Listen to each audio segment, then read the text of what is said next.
আসসালামু আলাইকুম ওয়া রাহমাতুল্লাহি ওয়া বারাকাতুহু।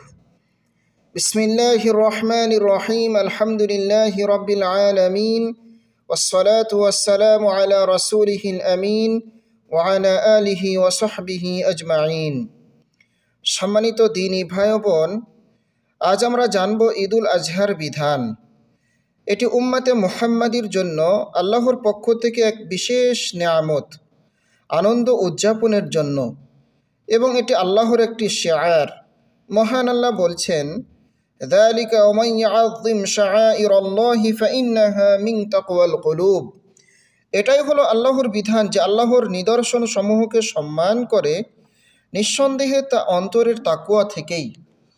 ঈদুল আজহায় কতিপয় আদব এবং আহকাম রয়েছে, আমরা সংক্ষিপ্ত পরিসরে তা জানব। 1 নম্বর হলো আরাফার দিনের ফজর থেকে শুরু করে তাশরিকের দিনের শেষ পর্যন্ত তথা জিলহজ মাসের 13 তারিখের আসর পর্যন্ত তাকবীর বলা, অর্থাৎ 9 জিলহজ ফজর পর থেকে নিয়ে 13 জিলহজ আসর পর্যন্ত। মহান আল্লাহ বলেন, ওয়াযকুরুল্লাহা ফি আইয়ামিম মা'দুদাত, আর তোমরা আল্লাহকে স্মরণ করো নির্দিষ্ট দিনসমূহে। তাকবীর বলার পদ্ধতি হলো আল্লাহু আকবার, আল্লাহু আকবার, লা ইলাহা ইল্লাল্লাহ, আল্লাহু আকবার ওয়ালিল্লাহিল হামদ। পুরুষগণ আল্লাহকে রাজি খুশি করার জন্য মসজিদে, বাজারে, বাড়িতে, সলাতের পরে ইত্যাদি সময়ে পাঠ করবে। দ্বিতীয়ত, কোরবানি করা। ঈদের দিন ঈদের সলাতের পর কোরবানি করা। রাসূল সাল্লাল্লাহু আলাইহি সাল্লাম বলছেন, মান যাবাহা ক্বাবলা আন ইউসাল্লিয়া ফালইউঈদ মাকানাহা উখরা। যে ব্যক্তি ঈদের আগে জবেহ করলো তার উচিত তার জায়গায় আরেকটি কোরবানি করা। ওমান লাম ইয়াযবাহ ফালইয়াযবাহ, আর যে এখনও কোরবানি করেনি তার উচিত এখন কোরবানি করা। অর্থাৎ ঈদের সলাতের আগে কেউ যদি কোরবানি করে তাহলে সেটি কোরবানি হিসেবে বিবেচিত হবে না, সেটি সাধারণ পশু জবেহের ন্যায় হবে। কোরবানির পশু কতদিন পর্যন্ত জবেহ করা যায়? কোরবানির পশু সর্বোচ্চ 4 দিন জবাই করা যায়, অর্থাৎ 10 তারিখ, 11 তারিখ, 12 তারিখ এবং 13 তারিখ, সূর্য অস্ত যাওয়ার আগ পর্যন্ত। পুরুষদের জন্য গোসল করা ও সুগন্ধি মাখা ঈদের দিন এটি সুন্নাহ। সে সুন্দর কাপড় পরিধান করবে, টাকনুর উপরে কাপড় পরবে এবং কাপড় ক্রয়ের ক্ষেত্রে অপচয় করবে না এবং দাড়ি মুন্ডাবে না। ঈদগাহে যাওয়ার সময় উচ্চ স্বরে তাকবীর পাঠ করবে এবং নারীরা নিচু স্বরে তাকবীর পাঠ করবে এবং নারীরা সুগন্ধি মেখে যাবে না বাইরে। কোরবানির গোশত ভক্ষণ করা। রাসূল সাল্লাল্লাহু আলাইহি সাল্লাম ঈদগাহ থেকে ফিরে কোনো কিছু খেতেন না।